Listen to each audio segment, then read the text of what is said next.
మకర రాశి వారికి రాశిలోనే పంచమగ్రహ సంచార స్థితి, విశేషంగా ఆదివారం అమావాస్య సందర్భంగా 6వ స్థానంలో గురు సంచార స్థితి దోషం ఉన్నప్పుడు ఎలాంటి దోషం తొలగించుకొని ఎలాంటి ఐశ్వర్యం పొందాలో ఈ వీడియోలో సవివరంగా సంపూర్ణంగా తెలుసుకుందాం.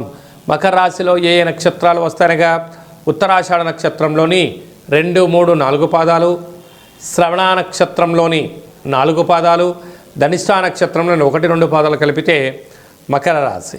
రాశాధిపతి శని భగవానుడు. వీరికి రాశిలోనే ఆత్మకారకుడు రవి, మనక్కారకుడు చంద్రుడు, రుణరోగ శత్రుకారకుడు కుజుడు, బుద్ధికారకుడు బుధుడు, కలత్రకారకుడు శుక్రుడు 19వ తారీఖు 20వ తారీఖు ప్రయాణం చేయడం, 18వ తారీఖు ఆదివారం అమావాస్య సందర్భంగా అనేక రకాలమైనటువంటి ఇబ్బందులు పొంచి ఉన్నాయి. ఇలాంటి కాల సమయంలోనే మౌనం, ధ్యానం, ఏకాగ్రత, తప్పక శివారాధన అవసరం అని చెప్పి గుర్తుపెట్టుకోగలగాలి.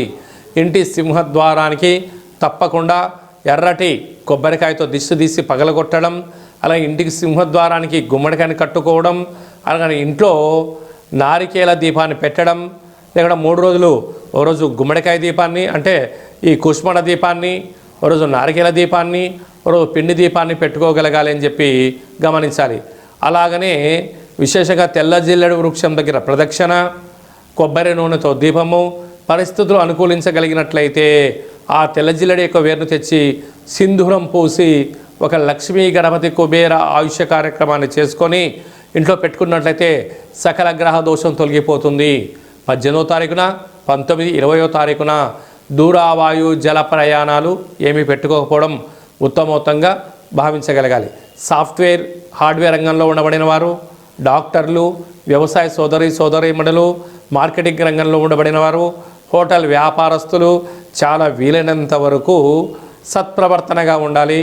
ఆవేశానికి దూరంగా ఉండండి. అప్పులు ఇచ్చి పుచ్చుకునే విధానాన్ని, లేకపోతే కొత్తగా ఏమైనా పనులు ప్రారంభించాలనుకుంటున్న వారు కొంతకాలం ఎదురు చూడడం ఉత్తమోత్తంగా భావించి తీరాలి.